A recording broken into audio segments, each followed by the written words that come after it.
when I was 12, 13, I started having these fits and my heart kept stopping up to like 8 times a day when it was bad. I wasn't meant to get better, but I did. And a big thing was like, okay, how do I try and use that? And when I looked at life, people reflect on their own or other people's, it always comes back to experiences they share in the real world with people they love and people they care about. So I really wanted my career to try and be inspiring as many of those experiences as I possibly could. This is Sam Browne, the founder of Let's Do This, the event registration platform taking the world by storm. We now do around 75% of all of the race-based applications which exist in the UK. If you enter the London Marathon ballot, you will end up on Let's Do This. Great North Run through races, lots of our partners in the medals behind here. How many London Marathons do you think you could run a year and sell it out consistently? I think we do one every weekend comfortably and sell it out. Really? Yeah. What's your view on that culture around everybody going for these aggressive times? I think it's bad for the sport and I think it's bad for the individuals. It's like, oh, I want to make my ex jealous. Your ex isn't going to care if you run a sub 3-hour marathon. The problem you have at the start is you don't have any customers, you don't have any employees, you don't have anything around you to actually force you into action. So you have to be that driving force just to start doing it. The founders, will never make it. Are the people who are just like, oh yeah, I've sort of like rewritten this plan like 25 times and that kind of stuff. I was like, have you spoken to your customers? Have you tried to solve a problem? Have you gone and done it? Because it's like, oh, but I'm worried it's not gonna work. Great, if it doesn't work, awesome. You can scratch that off the list. Most of the things that we got wrong was from listening to investors. They constantly think that the business is further ahead than it actually is, but that's not their fault. That's because you're always trying to present the business as better than it actually is doing. What's your view on where AI is going to take us over the next 5 years? As we all become AI native, as the products become a lot better and a lot more automated into products that we want to use all day anyway, there will be more time and opportunity for humans to do the things that they really love doing. And I think the thing that humans really love doing is having experiences in the real world with people they care about. Welcome to Health Tech. I'm selfishly mega pumped for this because I'm a massive running fan and I've watched a few of your podcasts that I think are awesome. But just as a bit of housekeeping first, I listened to one of your podcasts earlier today and the bloke gave you like a massive intro and you were so thankful and I haven't done that. So we do that, but we do that afterwards, just to be clear. You always have to be grateful as well when you open up. You can't be like, I hate that intro. But look, running is obviously having like a massive moment at the moment. And what I'd like to start with is how much of that would you put down to like social factors and social media and just culture in general versus the technology that you and other players are building that makes it more accessible for people to get into? Yeah, I think technology is always like an accelerant for what human beings fundamentally want to do anyway. I think we're seeing that in AI right now, as far as it's something that people want to do, massively accelerated by technology. And I think with running, there's tons of factors that's playing into the growth, which is happening now. But I do think that there is always a period of time where media, fashion, everything aligns around a specific thing. And right now that is running, and that is very, very exciting for the moment. I'm very excited about where that goes, but that is also transient. And so there's things coming through. Obviously High Rocks is going on a bit of a tear now and has been for the last couple of years. See where that ends up topping out and how that goes through. But the big thing with running is I think there is this massive combination between the physical side, physical health, and the idealized physical aesthetic, which is coming through now.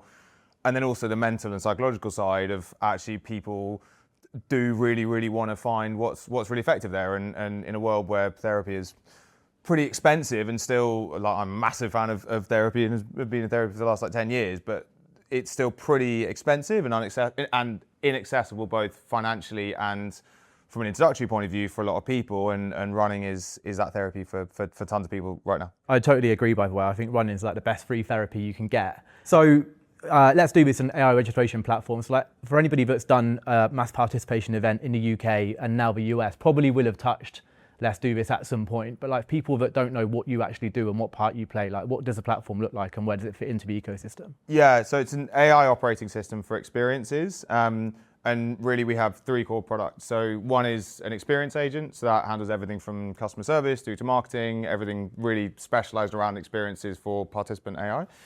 One is called Nova, which is the Organiser agent. So that is basically a specialized agent to help organisers run all of their processes and systems. So basically automating workflows from their marketing through to their analytics, their reporting, everything which is there.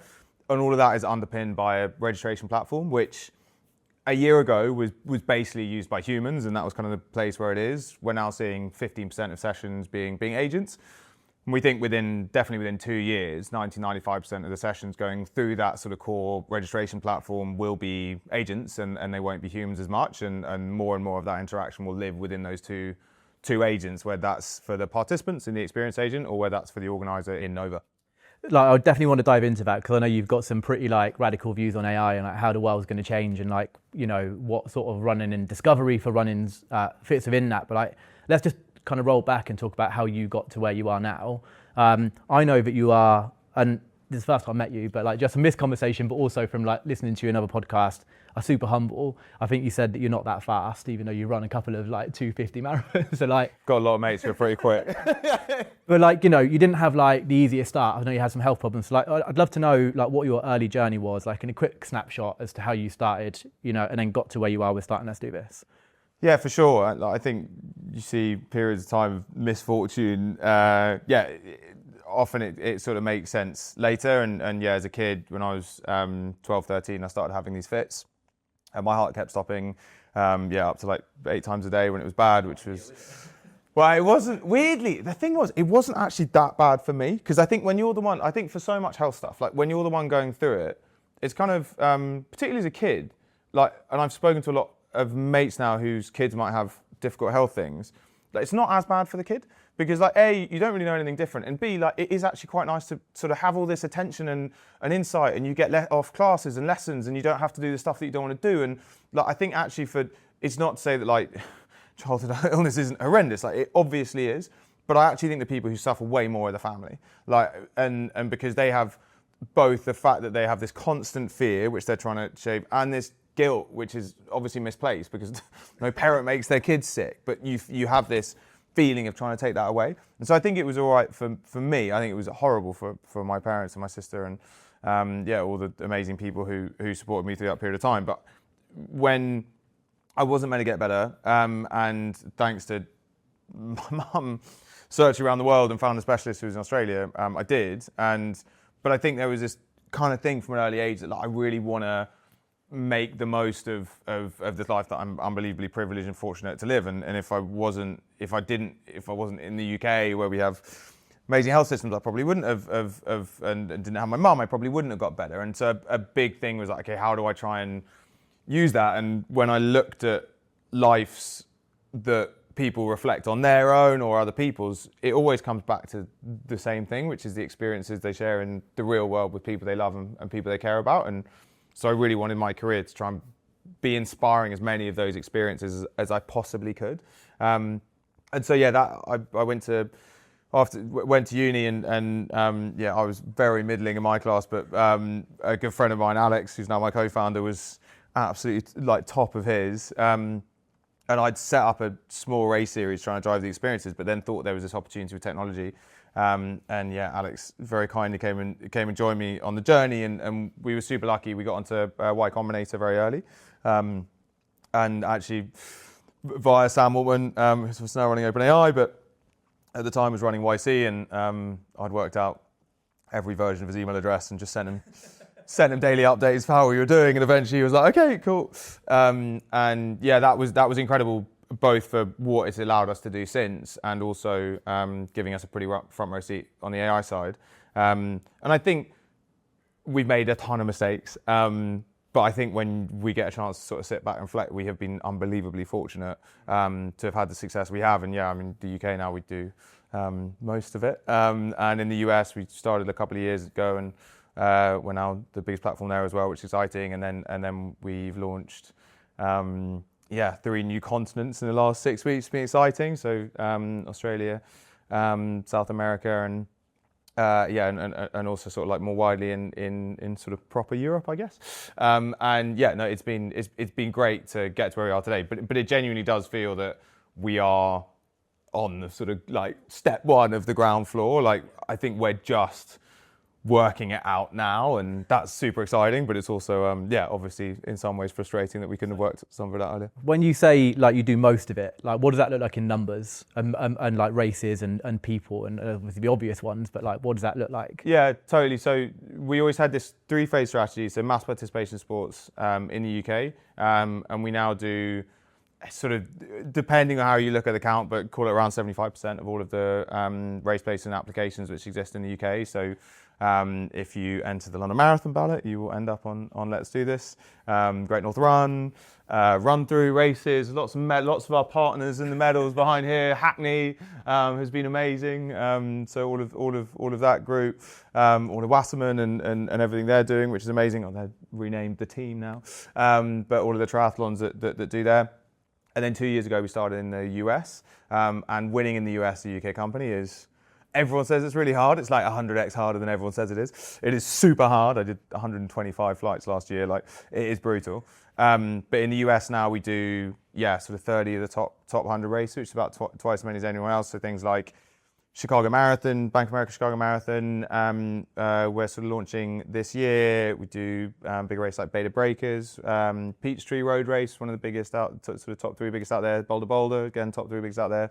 We do kind of 3 of the 5 biggest races and a lot of the biggest organisers. And then we've just done, in the last couple of months, we now do all of the Nike series globally, which is exciting. And yeah, we do things like Lifetime Fitness and Ventures, who are also really big organisers. Not bad for step 1, is it? Yeah, but no, I think it's super. No, it's super exciting, and I think it is amazing. We have this like clicker in the office of all the experiences going through, and it's like sort of that we have going through each year, and it's like over 5 million experiences, and sort of like I can't remember exactly the maths, but it's like every 8 seconds or something, which is awesome and is amazing. But I think like there's billions of experiences out there that we want to drive and we want to contribute to, and so 5 million compared to billions is a small number. And 2, I think there is such an opportunity for humankind now over the next like 15, 20 years, where we can do more of the things that actually bring us more joy and make us more connected. That where we are, like we want to, in 5 years' time, we want to be in most of the experience verticals in every country in the world. Right now, we're in one experience vertical, largely in 2 countries in the world. So we are definitely right at the start. So I definitely want to dive into that AI stuff, by the way. So let's just park that for a moment, because there's a couple of things I think are worth covering. I think you started a company in 2016, 2017. 17, yeah, and we probably got going at the start of 2018, yeah. Running wasn't cool then, in the same way that it was now, right? And I know that like you had your kind of like little race that you organised, and that was where you got into understanding that building great technology can help those races be more efficient and effective. But we were nowhere near like the boom that we're in now. So like, did you look into the future and see what was happening coming down the line, or were you kind of, I guess what I'm trying to get at is what made you take that gamble to go all in on Let's Do This as an experience platform for running and mass participation without that sort of evidence of like where running was going as a culture? Yeah, so I think as with all things, there's the kind of retroactive investor answer of like, oh yeah, we all saw this happening, and then there's the real experience that you live through at the time, which is that like some decisions you get lucky on, some decisions you get unlucky on. And I think for us, the big thing for us was that like I'd started this experience race series, and we thought that this space, we were seeing these like early signals that this space was going to be big, and all of the macro trends on experiences were still true then. So the whole like the experiences new luxury and the sort of blend trend towards experiences was happening. And so, I mean, there's a story about Bezos early on where he was looking at the growth of global e-commerce and looking at that. Like we were looking at sort of spending habits and spending trajectories, and in millennials, like the trajectory was massively towards experiences. So we knew we wanted to try, and the vision of the company's never really changed, which is to try and be the online company that gets everyone together offline.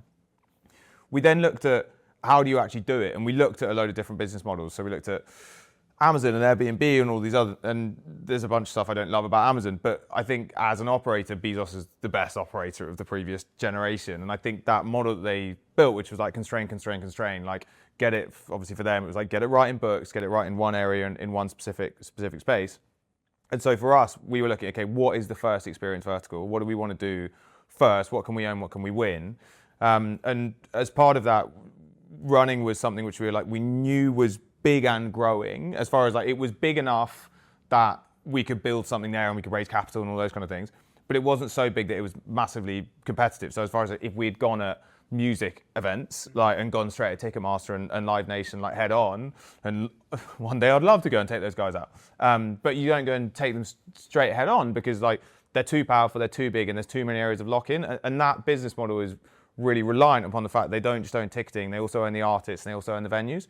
And so you have this kind of lockup, which is quite hard to disrupt as a monopoly.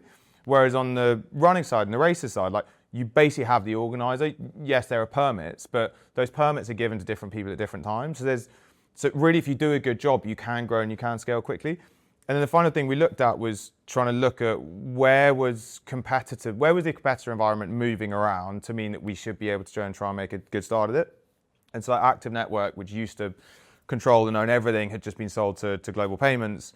And they defended the market massively aggressively with legal contracts. And during that acquisition, they started to sort of like lessen those a little bit. So we were like, there's also an opportunity for us to be really competitive there. So there was definitely a part of it that we loved running, and running was a big part of our life, and it was kind of something we were really connected to. But there was a bit more thought about like, how do we try and get at the wider experience market? Yeah. And then so when you were kind of setting up that business, and like, I think the Amazon example was so cool, by the way, because like Amazon haven't changed their product for ever, basically. Like the website now looks almost identical to what it looked like 15, 20 years ago, right? Because they just don't need to. They've got that market carved out.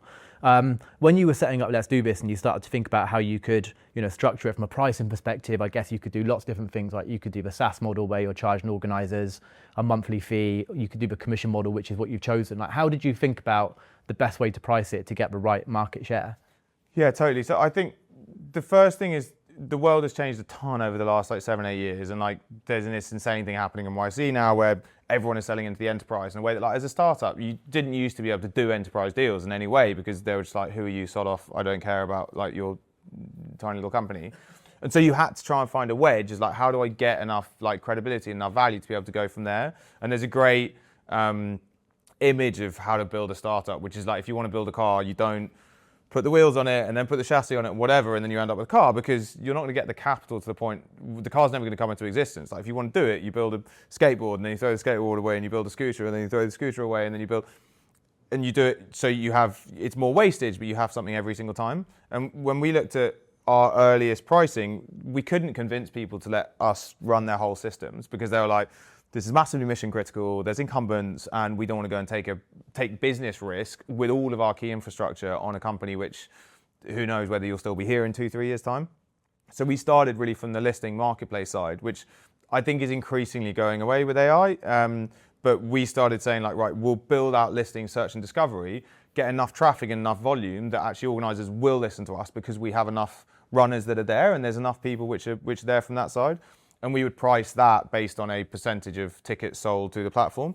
And that was great as a wedge because it was zero risk to them. So we could say like, we'll send you runners, you pay us what you would pay otherwise on Facebook, everyone's happy, everyone's If we don't get you any runners, you don't pay anything. Yeah, exactly. And that is really helpful because you're trying to find ways of getting those deals done more quickly, because the number of companies we will both know of people who are like, oh yeah, I'm just like one big deal away from, it's like that deal never comes through, like the company's dead. So you need to find a way of trying to make those early deals easier. And then we started migrating, and the Great Run, Great North Run, Great Run company who run that, amazing CEO called Paul Foster, and the Foster family have been incredible and a huge part of getting us to where we were. When we were coming out of COVID, they were like, we've tried to home roll this whole system. It's not really worked.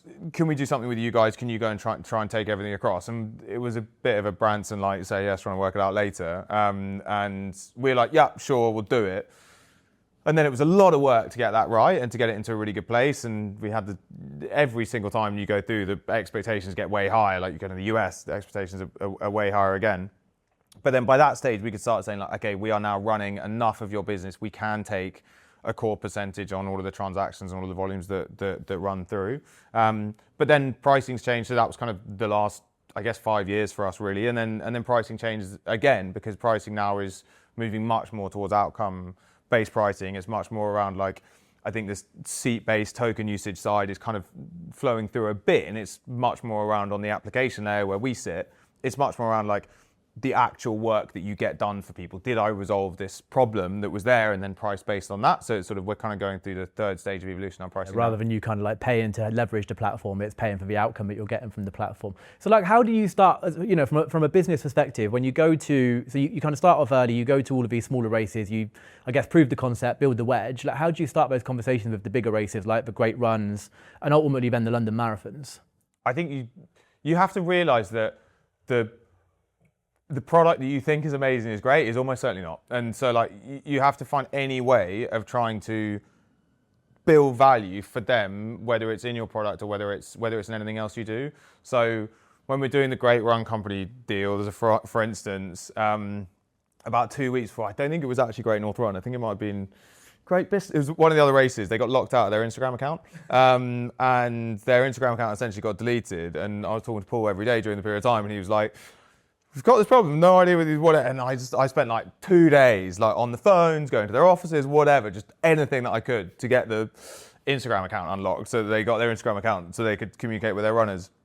And I haven't actually asked Paul how big a thing that was in their consideration at the time as far as what's there, but it's definitely like something like the London Marathon now, talking with the double and trying to help everything which is there. Like, you have to be trying to super serve your customers, because if you are willing to go the extra mile everywhere to serve them everywhere, then if there are areas where like you want your product to iterate or something needs to change, or right now we're going through obviously a period of time where we're going through evolutions on a bunch of the products to be able to get right, they have to know that you're going to be in their corner more than the next person is, because anywhere running is a lot more competitive now than it was like 5-6 years ago, and where we've been able to be much more successful than all the other platforms globally is because I think we've just cared more. And early on, definitely every time I have a founder saying, like, "Oh, how do I get going?" and that kind of stuff, I was like, whoever the person you want to go and work with, like, move in next door. Yeah. Like, literally just go and live there and find out the way which is there, and then you will learn, and then they will help you to understand how to solve the problem. So many people in that early stage of business, at all levels and whatever that looks like for you, are always looking for that silver bullet, aren't they? Like that nugget of information that they're going to pick up on a podcast or from a founder, and it's like, how did you do it? It's like, you've just got to get started, and you've just got to have brute force in them early days. That will get you so much further than anything else. Yeah, totally. And I think there is that sort of like, it is a massive flywheel as far as like, I don't think there ever becomes a day where you don't feel like you need to be pushing it. As far as like every single day, you're trying to like push it faster and accelerate it more and try and make it better. But the problem you have at the start is, like we were talking about at the start of our businesses, like, the problem you have at the start is you have no social pressure to do anything. Like, there's no requirement. You don't have any customers. You don't have any employees. You don't have anything around you to actually force you into action. And so you have to be that driving force just to start doing it. And there's a great thing, which is like, early on, the only thing you're trying to do is collect data, and you get data by doing things. And so even if you do 20 things and they don't work, like, my biggest frustration with the founders will never make it, are the people who are just like, "Oh yeah, I've sort of like rewritten this plan like 25 times and that kind of stuff." I was like, have you spoken to your customers? Have you tried to solve a problem? Have you gone and done it? Because it's like, "Oh, but I'm worried it's not going to work." Great. If it doesn't work, awesome. You can scratch that off the list and be like, that isn't something which works. So yeah, you have to just go and do stuff, because like that's the only thing that will help you. So what were some early lessons for you? Like, were there any points in the business in between, you kicking off and sort of maybe getting to London Marathon scale, where you were like, we're in trouble here, or like, we've made some really bad decisions and it's not gone well for us? Yeah, a ton of times. I mean, probably too many to be able to recount. Like, now, I think we can go through a bunch of them. The first time we tried in the US, we got massively kicked in the face. So when we were doing YC out in San Francisco, we had this like, the things that you worry about early in the business, which you look back and you're like, why did I worry about that at all? We were really worried about seasonality of our business. We were like, oh, okay, we're going to have these like massive troughs at certain times because the registrations aren't going through. And I'm like, oh no, we'll launch in Australia and in America whilst we're still trying to win in the UK, like when we're 5 people or whatever. It was a total disaster. Like, we're only launching in Australia and it's happily going really well now, whatever, 7 years later. And I think most of the things that we got wrong was from listening to investors. And I think the problem with investors is that they're often pattern matching based on other companies that they're seeing from different areas. And B, that they constantly think that the business is further ahead than it actually is. But that's not their fault. That's because you're always trying to present the business as better than it actually is doing. And so that you present it in a better way, they then take that and they try and then they obviously, they're venture capitalists, so they're thinking like, okay, well, let's make this even better and even bigger. And so they like push you to go really, really broad. The great investors, and we have a really close relationship with Paul Graham at YC, who's the founder of YC, and Pete Flint, who's our latest investor at NFX.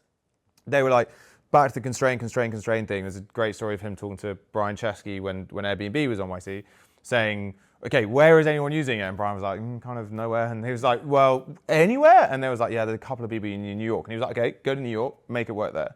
And I think most of the times when we got things wrong, and we got it wrong a lot, was when we got ahead of ourselves and thought that we could like scale further, faster, wider before we actually could. And yeah, that just means you waste a ton of time. Yeah, and that investor pressure, like, it's definitely real, I think. And like you say, it's like almost that paradox of like you painting your business out to be further along because you want to give a good impression to the investors, but also they want to see a return, right? So like they're imagining subconsciously that it is further along because they want their money back at some point. But like, how much have you, because I know when you raised your big round, your Series B, there was a lot of discussion around like diversifying into other areas. I think a lot of people took that to mean maybe live music as an example as a vertical you might go into, but you've stayed super, super narrow. Like, how have you avoided that pressure of investors saying, let's do this, let's do that? Like, because I'd imagine there is some quick wins on the table for you to do that type of thing. Like, how have you stayed so focused? Yeah, I think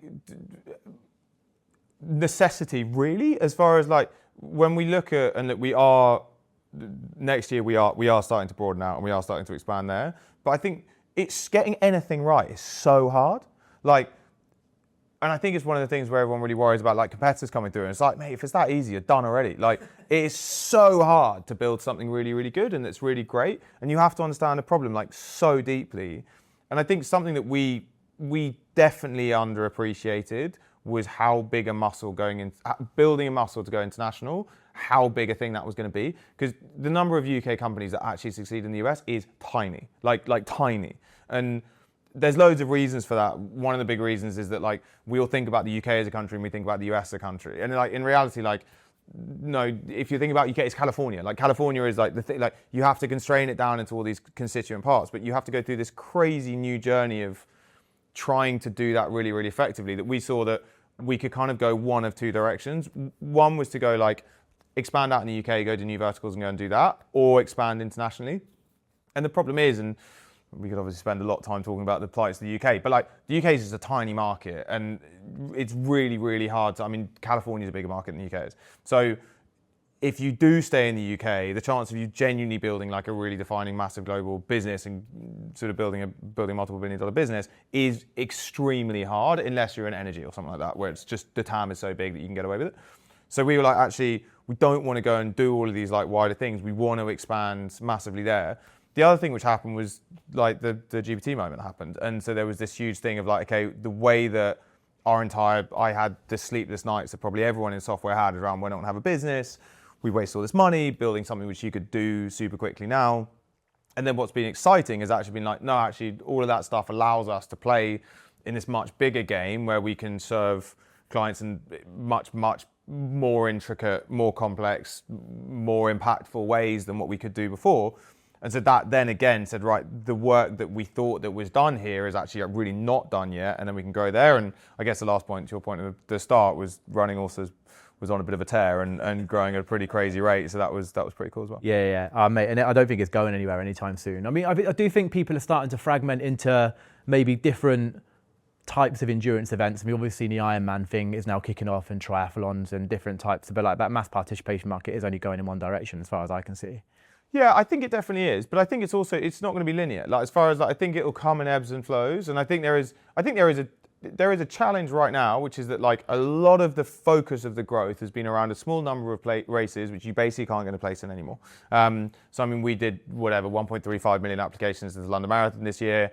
We probably could have done like 1.6, 1.7 if. How many London marathons do you think you could run a year and sell it out consistently? I think we do one every weekend comfortably and sell it out. Really? Yeah. I mean, like we just got absolute confirmation that the double is definitely happening this year. And I think like, and yeah, the reality is that like that is definitely true of London. Where Chicago, the Bank of America Chicago Marathon, we're launching this year. I think we'll double the size of that. Like that is going to be massive. Again, I think that could sell out like all of those times over. And I think when you start looking at our cities now, that there is, as a hangover from COVID, there is this challenge, which is that like a lot of our cities are pretty deserted over the weekend. People get out and whatever.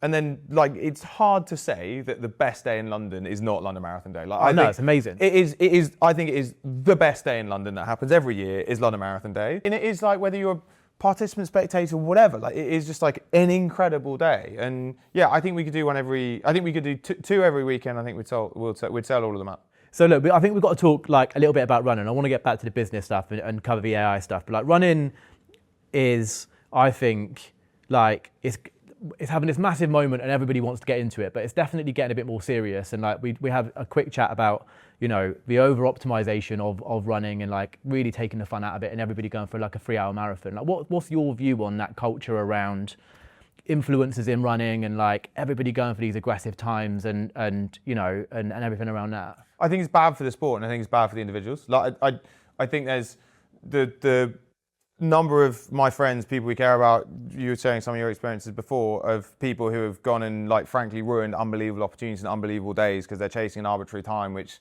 no one cares about is mental. As far as that, and I've gone and done times and stuff, like I get it from the runner's perspective, but like the reality is that like no one else cares. Like really no one else cares. Like as much as like, I don't know, like I hear everything is like, oh, I want to make my ex jealous. Your ex isn't going to care if you've run a sub 3-hour marathon. Like they're not going to give a shit. And like, I think there is this like huge thing, which is like, if you have an experience, it'd be like going to like one of the World Cup games happening and being like, right, my job is I'm going to count all the passes. So like, you would ignore the fact there was this unbelievable atmosphere. You'd just be like focusing on the passes. And you see people like running around London. Like, I am obsessed with handing out medals. Like one of the things that I try and write into every contract that we have is like, can I hand out medals on the finish line? And particularly when we've got, for a lot of the races, some of our team doing it or whatever, it's banging being able to give people their medals. But you see this, on a marathon, you see this very clear thing happening about 4 hours. When it's sub 4 hours, everyone who's going across is like either like relieved by the fact they hit their time, or they're really upset they didn't hit their time. And a lot of them are in bits. And then at 4 hours, and it extends out to 6, 7, 8, 9 hours, you just see pure joy of people actually being like, I went and did this experience. I've genuinely enjoyed it. I've genuinely engaged with it. I've really, really loved it, and it's been amazing. Like I did one of my favorite races. I did the 5K just before the New York City Marathon with Paula Ratcliffe's one of our wrestlers, and her son Rafi's amazing. And like we were just like having the biggest laugh, the best time the whole way around. It was awesome. I didn't have a watch on. I didn't do any of that kind of stuff. And I think people have really forgotten what the whole point of running in, which is freedom and sort of awareness and like being able to enjoy being out to be in nature. Like it's not about sitting on a bench in a darkened whatever, like gym somewhere and like looking out and sort of like seeing who's lifting what weight and whatever. The whole point is to feel free. And yet now there's so much feeling caged by your watch and by your heart rate and by your split and all of this kind of stuff which is there. And it's not to say there aren't people for whom this is great and it's a really like strong thing. But I do think it is like an important thing which like nobody cares. Like if you're going to run a PB, go and run it on like laps of Regent's Park or something like that. If you're doing a major, go and love it. Like you're where everyone wants to be, have the best time and get your head up and stop worrying about your splits. I mean, I've run London twice, as I told you earlier, and both times I was going for a PB and I missed it both times, so like that annoyed me. But I remember running through and like getting really pissed off at all of these people in like dinosaur outfits for getting in my way, and I was like, you know, why is everyone like stopping me getting my PB? And like they're the ones that are having fun, and I was hating every moment of it. I mean, I didn't enjoy a single minute of either of my London marathons, and I feel like that's such a missed opportunity when you consider that like you say, there's 1.37 million people that wanted to do it, and I was lucky enough to do it twice. And it's wicked telling the story, because I think those stories are so important, because I think like and more of us have those stories and would like to actually like admit that those are there. And there are some people who can go for it and still have a great day. Like I was to cook at London Marathon this year, and like we were on. He blew up at like 10k to go, and we got home. And actually, I was really worried about like he was just gonna be like, "Fuck, I hate everything."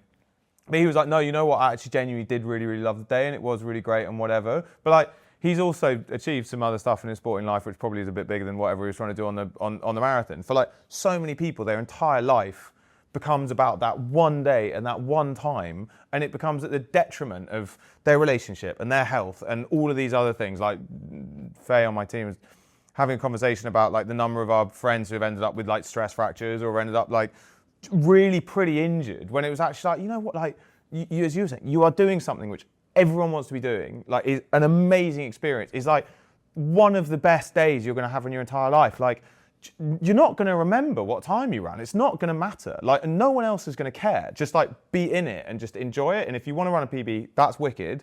Go and like do a load of amazing races that you can go and do. You can set up your nutrition, all that kind of stuff. Do one of those there. Like when you're in one of the majors, just enjoy it. So do you think there's a case for like having marathons without people getting finish times?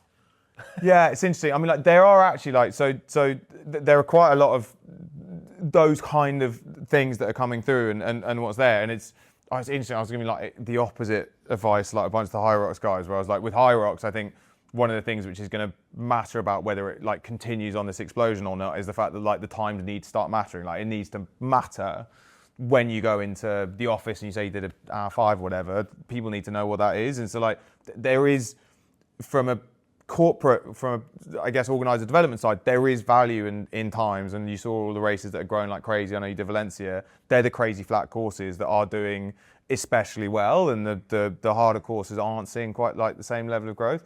I think there is a really interesting, like, there's quite a lot of them, like the backyard ultra scene and those kind of stuff. Yeah, they look mental. But I think that is awesome. Like you see like the camaraderie, like I paced Russ, Kurt hardest geezer at New York last year, who also blew up. I've got a bad record with pacing. So I won't ever get you to pace me. Yeah, he absolutely died. But yeah, he just said that his experience on the ultra was just amazing. Like the camaraderie and the connection and the feel of social feeling was just awesome. And like that is, you look further back on the marathons and like everyone's talking to each other.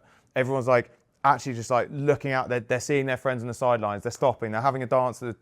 Like what an experience to go and have. And I think I think there will always be a space for people who want to race, and that's great for the people who really, really want to do it, and all power to those people. But I think for the vast majority of people, it is much better. And I think that's why the ultra scene is growing quite a lot, because no one knows, like you can go and say like, whatever you do, you race the stones, and people are like, okay, no one asks you what time you did. Well, no one knows what a good time is. Yeah, exactly. I mean, who made up 4 hours as like the you know, the mark between average and slightly good? Like it's like it's mad. It's just completely arbitrary. Have you seen that graph? You will have seen it, I'm sure, where it's like the drop off after 4 hours. So like it's like up here, it's like everybody's at 4 hours, and then after 4 hours, the amount of people crossing the finish line just drops off a cliff. There's an even more terrifying version of that graph where you look at ambulance admissions in the like 10 minutes around the hour-long breaks, because like the people who like end up in ambulance, I mean like I ended up in intensive care after London Marathon, so I can't really talk about this too much. Like, well, I can't really like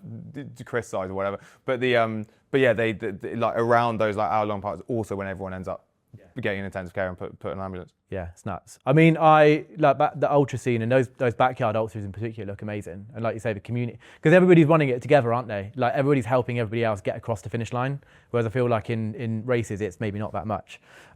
Let's move on to the AI stuff, because I know you're super bullish and positive on where AI is going to take us, not just from a business perspective, but from a cultural perspective, and almost like I've heard some of your kind of discussion around it almost sounds like utopian, in terms of like we're all going to have so much spare time to go and do all of these experiences. Like people that might not have heard that, like what's your view on where AI is going to take us over the next 5 years, and then we'll dive into the business side of it. Yeah, I think it's super interesting at the moment as well, because like we're recording this before Anthropic or OpenAI has gone public, and like Dario and Sam are now massively rowing back all of the conversations they have around unemployment, because they want people to back their S1s and they want people to back their point when they're going public. I think like, and there is a really interesting thing around like hours worked at the moment, because the people you see inside AI, most of us have never worked hard in our entire lives. I definitely know that I haven't. But I think the thing that's so often like missed with AI is that people consider there's this like a certain set number of jobs to be done and a certain set numbers of problems. And if AI is really, really good at solving those, that's going to displace humans from having anything to do, and that's going to be like really, really challenging. Whereas the reality is that the world has probably an infinite amount of problems. Like we can, and GDP growth has been pretty steady at 2% per year every year. And a lot of the times when these tech revolutions have come through, whether it's obviously the internet and back to the ceiling chip, or even like mobile, there's all of these like expectations of huge productivity gains which haven't really happened. Whereas now like that is going to happen, and we're seeing that like at the front lines happening for us, because there's this thing going through right now, is like with all of this extra resource and intelligence becoming a commodity in the same way that energy becomes a commodity, you'll just be able to rent a certain amount of intelligence. will businesses and will people start solving the same amount of problems but with fewer people and fewer resources, or will they just take on many more problems? And I think at the end of the day, they will just take on, like, we solve so many more problems now being an AI native company than we did 2 years ago when we weren't.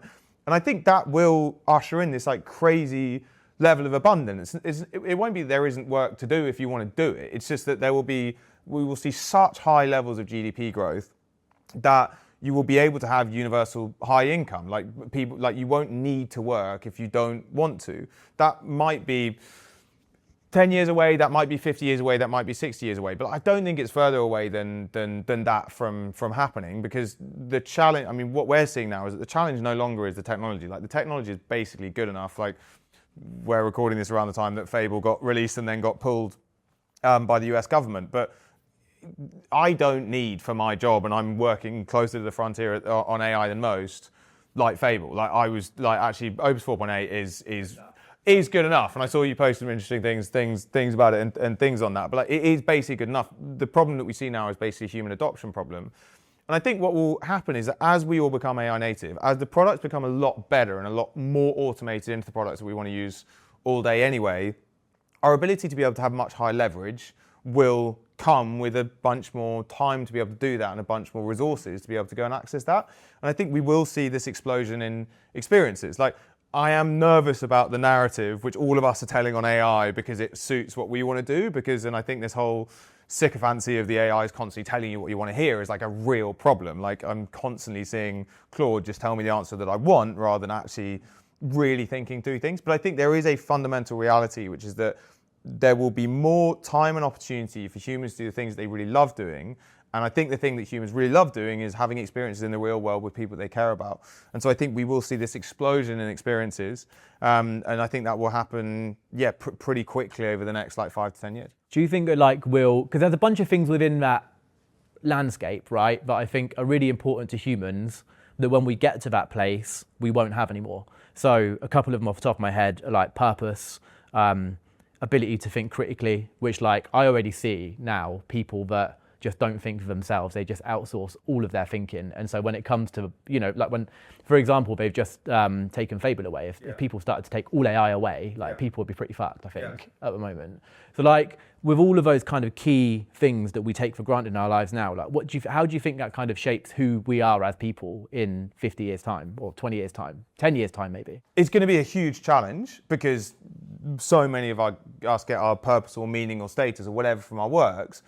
But in the course of human history, that's not been true for that long. Like as far as, I think all of this like, we're not going to all be able to be accountants anymore. It's like, fuck it, like what kid grows up and wants to be an accountant? Like it's just, I don't think that's something that kids like really dream of doing. Like you see what, like, I can't remember which amazing artist is terrible, but that whole like every child's an artist, the challenge is trying to remain one as you grow up. And like you look at kids and the fact that like, they want to play it and they want to generate experiences and they want to look after their community and they want to care for each other and they want to build the meaning and the value and the purpose is created in your community and surrounded by the people which is there, rather than because I'm a regional vice president of sales at this accountancy firm. It's like, okay, big, great, awesome, like whatever. Like, and so I think actually it will just be that there will be in 100, 200 years time, there will be this kind of like weird period of time where for a couple of 100 years, we all thought that it was a great idea to go to an office and look at a computer all day. And it'll be just like, well, that was actually like a really shit thing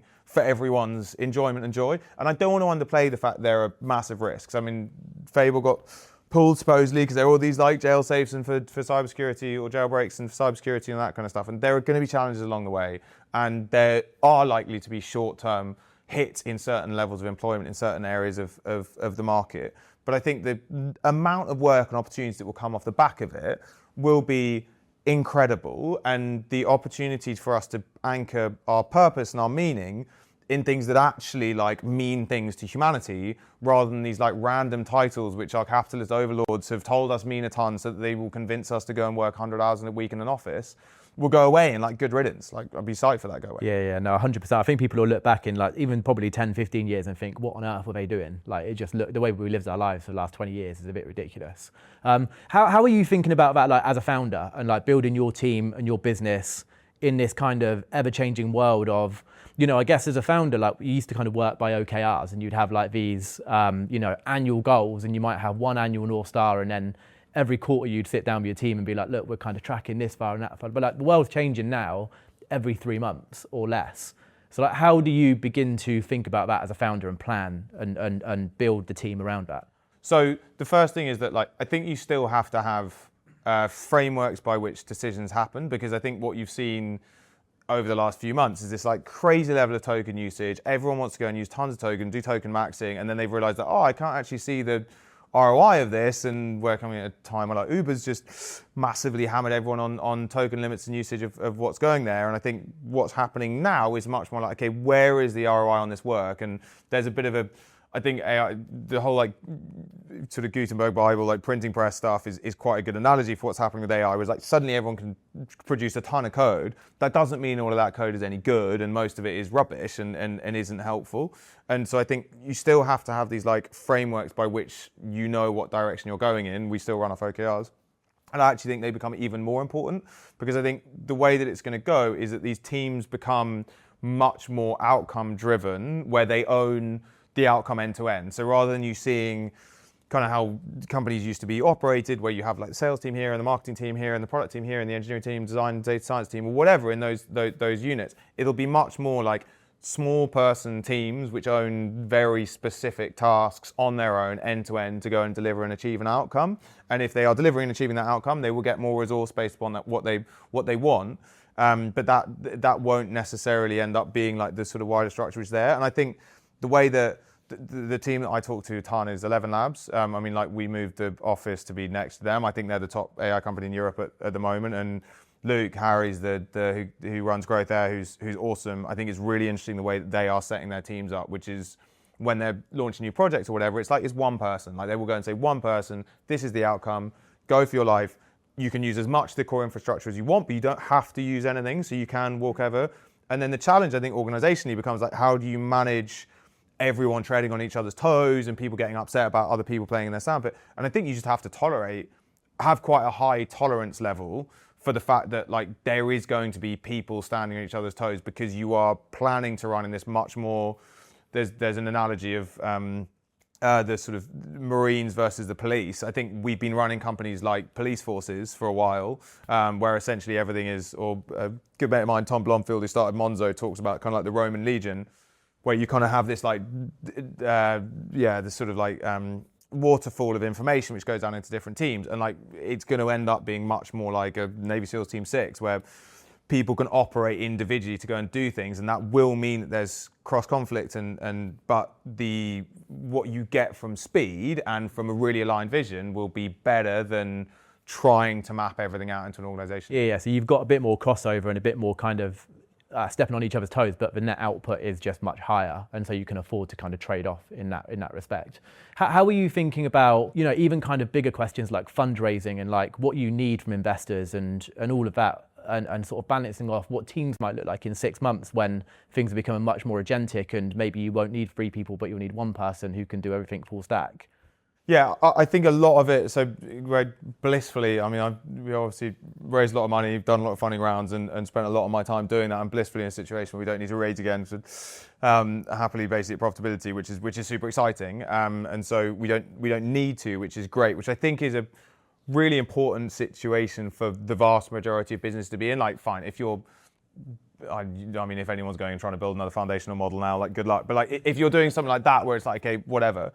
But I think like, being profitable is key, because it means you're not answerable to anyone in any whims which are any way. And so like that's been a really exciting journey for us to be there on that and to make sure that was like a really big thing for us.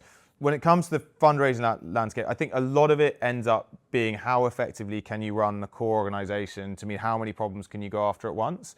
So we essentially had this like one core product and the core registration provider. We now have these 2 agents in this core platform, which is essentially a tool set which will sit behind an MCP. I think the more confident you have in going after more problems, then you can go and deploy resource there. But it is an interesting thing, because it's like, well, what are you going to go and spend that resource on? Because you don't necessarily need you don't need as many humans to immediately go after a new business line. But I think as soon as you see value, the rate at which you have to scale into that value is unlike anything we've ever seen before. Like as far as the period of time where you can grow 3x is dead. Like to be a top company now, you need to be growing like crazy fast. And token, I don't think this whole like narrative around token costs is going to go through use and they're going to like I think those models are like sufficiently commoditized. There's enough companies like Factory that are routing between different models that if one goes and bangs up their token cost, everyone will just move across to another one. I don't think that will really happen. Talent is really hard to find on that side, but like I think that the opportunity to grow revenue lines massively exceeds the opportunity to cost cut. And so I think like we will, as we grow and as we scale, like we will take on capital when we know how we'll definitely go and deploy it. How do you think about like in a world where you've just, we're at a point now where people within companies can build features and products in isolation on their own without a product team and an engineer and all of that sort of thing. And we're not far away from individuals being able to build whatever company product or probably even physical thing at some point in the future on their own at home. So like, what's the defensibility of companies like Let's Do This in a world where people can just go out and build? Like, what's to stop a race organizer just building Let's Do This, for example? Yeah, it was something I was genuinely really worried about like 2 years ago, as far as like we were looking at like how things were going to go through, and I was like, you could kind of feel like there was this like source which was going through there. The challenge becomes that like no product is, or any product which is static now is screwed. As far as like really what people end up looking at is that we're buying more software now than we ever have, and every other CEO I know well is also doing the same. So this whole like SaaS apocalypse, like everyone's just going to home roll their own solution, is challenging. It's like, I had a good analogy of like, it's like going out and I technically know how to go and get lunch for the team every day, and I could go and buy lunch from them every day. It doesn't necessarily mean that is like the best use of my time. And I think what's happening in what is going to be a hyper competitive market everywhere is that like you have to make the thing, like, and it's sort of the answer to a lot of the questions we've spoken about today. Like you have to focus on what the thing of where you're trying to derive value is. And so for a race organizer, like the most sophisticated ones, like we're doing a big extension with London Marathon, and like they're like we and they've been amazing with things like the ballot, where they've been like, look, we know that you guys know what you're doing on this, just like go and do it and be the best in the world at there. And London's growing at a crazy rate compared to every other major, partly because Hugh, the CEO there, has made everyone make the thing. And so like, could we, and we had this conversation like, we spend a bunch of money on Salesforce. Could we go and rip out Salesforce and go and rebuild Salesforce? We probably could. Like that probably would be viable and would be possible. But like, that's not our business. And like, we're not going to like the amount that we're spending on that isn't going to end up becoming meaningful.